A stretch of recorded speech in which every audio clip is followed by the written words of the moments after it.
रोहतक में वैश्य संस्था के पूर्व प्रधान नवीन जैन और जैन सभा के महासचिव नरेश जैन इन दिनों लॉकडाउन के दौरान गरीबों की मदद करने में जुटे हैं।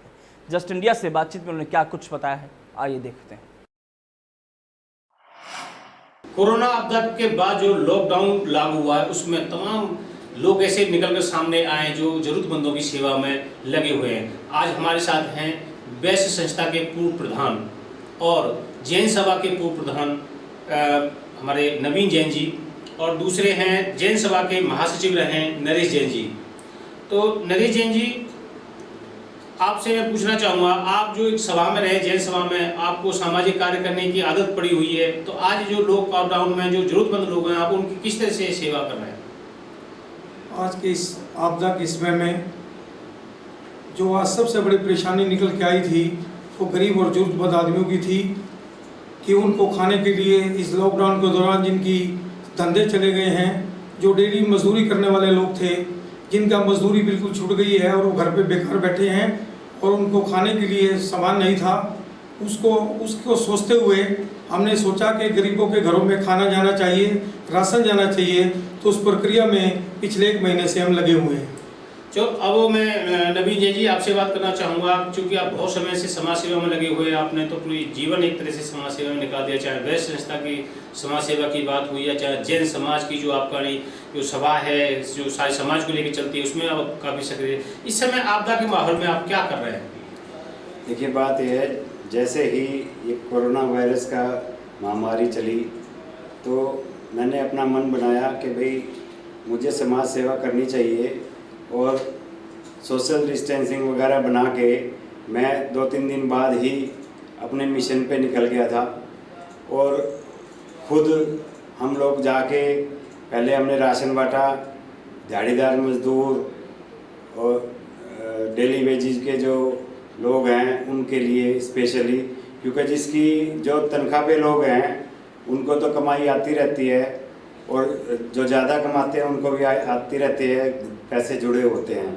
लेकिन जो ये दिहाड़ीदार मजदूर वगैरह जो होते हैं डेली बेसिस के, जैसे ऑटो रिक्शा वाले हैं या रिक्शा वाले हैं या जो मजदूरी करते हैं, जिनाई का काम करते हैं, पेंटर हैं, तो हम लोगों ने जो है अपना सुबह हम जाते हैं और शाम तक सेवा करते हैं। सुबह शाम हमने देखा है जैन साहब आपके बीच बीच में ये कि जो हमारे पास फोटो भी आते रहे हैं, वीडियो भी आती रही हैं कि आप जो संस्थाएं हैं, जो अलग अलग संस्थाएं जो शहर में जो खाना बना रही हैं, और वो खाना में उसमें भी आप आर्थिक रूप से मदद कर रहे हैं और फिजिकली रूप से भी आप खुद खाना देने जाते हैं लोगों को।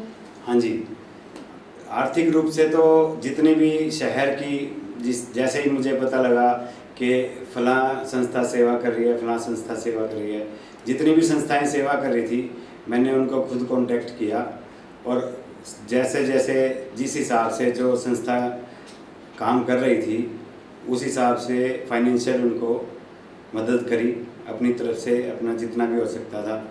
लेकिन फिर भी जो है उसके बाद मैं फिज़िकल 3-4 दिन बाद मैं फिज़िकल ही चल पड़ा और जन सेवा संस्थान के माध्यम से मैंने तकरीबन 20-25 दिन सेवा की।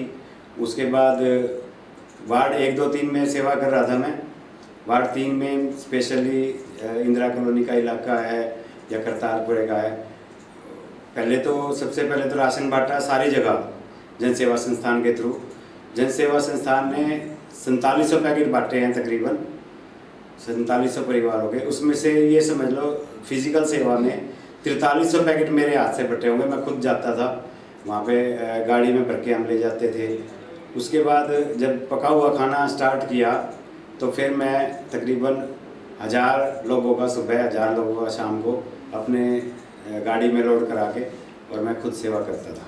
तो मैं नरेश जैन जी आपसे जानना चाहूँगा, आप किस तरह से इस आपदा के माहौल में जरूरतमंदों की सेवा कर रहे हैं? क्या दिनचर्या रहती है आपकी?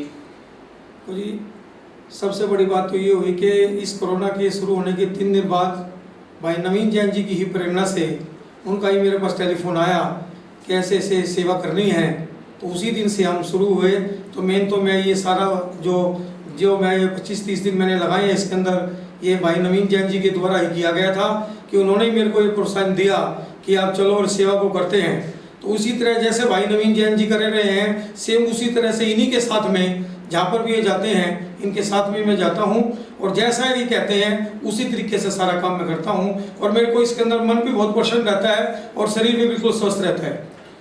तो नवीन जैन जी, आप लोगों को क्या प्रेरणा दे, इस समय जो आपदा में लगातार हमारा रोहतक बिल्कुल शांत था, एक साथ 48 घंटे में 3 केस बाहर आ गए, तो लॉकडाउन के बीच में लोग कैसे रहे, अब क्या मैसेज देना? देखिए, सभी को साथ देना चाहिए। कोई भी दूसरे के लिए नहीं कर रहा, सभी अपने लिए कर रहे हैं। मेरे से और किसी को लग सकता है और किसी से मेरे को लग सकता है, इसलिए हमारा सबका फर्ज है कि हम सोशल डिस्टेंसिंग बना के रखें और कोई भी ऐसा काम ना करें, भीड़ भाड़ के इलाके में नहीं जाना। तो सारी चीज़ें जो बताई हुई हैं सोशल उसमें महामारी के, वो हमें करनी नहीं चाहिए। उससे हमारा भी नुकसान हो सकता है और दूसरे का भी नुकसान हो सकता है। एक चीज़ मैं कहना भूल गया, अभी उसके बाद जब वो वार्ड बंद हुआ तो मेरे से रहा नहीं गया, उसके बाद भी मेरा काम जारी है। मैं जैन जती जी में एक संस्था वहाँ पे काम कर रही थी। मैंने हरिओम सेवा दल ने कुछ वार्ड छोटे थे, मैंने कहा भाई तुम वार्ड ले लो और उसमें मैं सेवा करूँगा। तो हिमोजय देवी जैन धर्मार्थ ट्रस्ट हमारा ट्रस्ट है, उसके अंदर हमने उनके साथ मिलके उस विकास गोयल की एक संस्था है, रोहतक कोऑपरेटिव सिटी ऐसे कुछ वो संस्था है, उसके साथ मिलके हिमोदेवी जैन धर्मार्थ ट्रस्ट के साथ मैं वहाँ पे फिजिकल सेवा जैन जती जी में कर रहा हूँ। वार्ड नंबर 15 हमने लिया हुआ है। बहुत बढ़िया। तो इसी तरह से आप लगे रहें सेवा में, हम तो यही चाहेंगे नवीन जी, क्योंकि वक्त जो है बहुत ही लोगों की सेवा करने का है और आपदा का माहौल है। बहुत बहुत धन्यवाद आपका जो आप जस्ट इंडिया की स्टूडियो में हमसे चर्चा के लिए उपस्थित रहे।